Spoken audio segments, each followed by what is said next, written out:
سفارة الصومالية دلك السودان ayaa sheegtay inay soo laabtay isla mar ahaantan ay soo afjirtay howlihii barodiiqda ahayd ee qaran ee loo sameeyay madaxweynihii hore Cabdulrahman Abdullaahi Yuusuf Ahmed hadalkan ay ka sheegeen howlwadeenada safaaradda Soomaalida ee dalka Suudaan munaasabad barodiiq ah oo habeenkii xalay ahayd loogu sameeyay marxuum Abdullaahi Yuusuf Ahmed magaalada Khartoum ee caasimadda dalka Suudaan taas oo ay soo abaabuleen ururka ardayda Soomaaliyeed ee dalka Suudaan munaasabadan barodiiqda ahayd ay ka soo qayb galeen mas'uuliyiinta ugu sareysa safaaradda Soomaalida ugu horeeyo danjiraha safaaradda mudane Maxamed Cabdullaahi Ugaas Faarax iyo qonsulka safaaradda Soomaalida mudane Ibraahim Guure Maxamed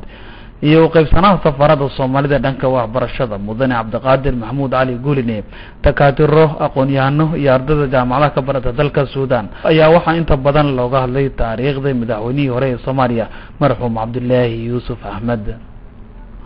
qaybsanaha safaaradda Soomaalida dhanka waxbarashada dalka Suudaan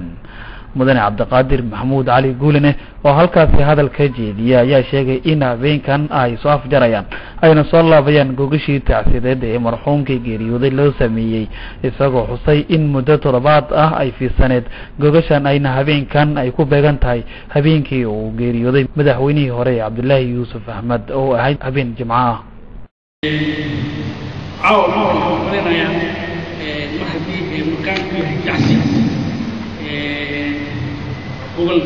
وش يلا ويا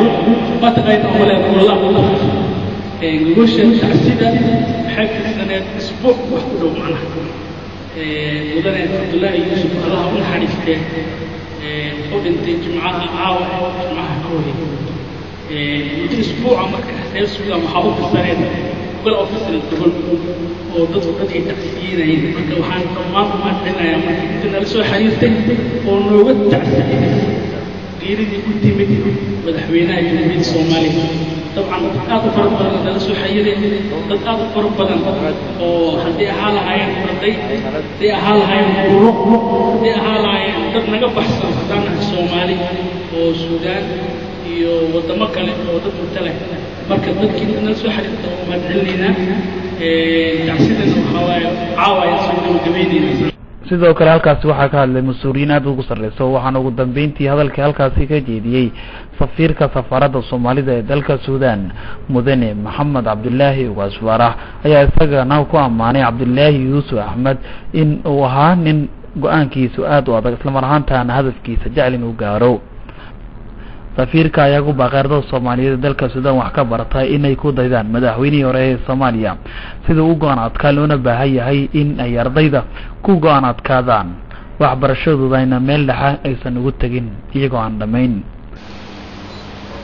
marka iyadoo ay tahay tacsiid waxaan inshaAllah inaan uga faa'iideysto arrintan lagu waxyaabo midda koowaad waxa weeye Abdullaahi taariikhdiisii dad badan baa wax badan ka sheekeeyay aadna iyaga aqoon badan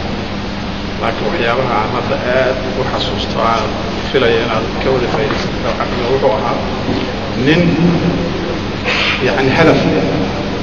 yaqaanina meesha u socdo muddo dheer ay ku qaadatay isuu gaarka hadafkaas maadaama ardayda Suudaan joogtay dhalinyaro haddana wax baranaya waxaan jeclahay inaad ka faa'iideystaan chanceskaas اسمه هذا الضحى هذا الهدف الأساس يصور ويبني سنة يعني تفكر بينكم نوع كل يعني يكسي يمال في أمر حاضر بين توقع الشيء إلا ugu dambeyntiina warbaahinta dawladda qaranka Soomaaliya ayaa waxay ku amaaneen sidii la meelabaanka ahayd ay ugu qayb qaadatay barodiiqdii qaran ee loo sameeyay marxuum Abdullaahi Yuusuf Ahmed iyagoo guddoonsiiyay xafiiska TV-ga qaranka magaalada Khartoum shahaado ay ku sharfayeen howlwadeenada warbaahinta qaranka Soomaaliya barodiiqdan habeenkan caawa halkan darka daawadayaal lagu soo gabagabay ayaa waxay qayb ka noqonaysaa barodiiqdii ugu dambeysay isla markaas loo sameeyay madaxweynihii hore ee dawladda Soomaaliya mudane Abdullaahi Yuusuf Ahmed Allahu naxariisto fiido Maxamuud fiido TV-ga qaranka SNTV Al Khartoum Suudaan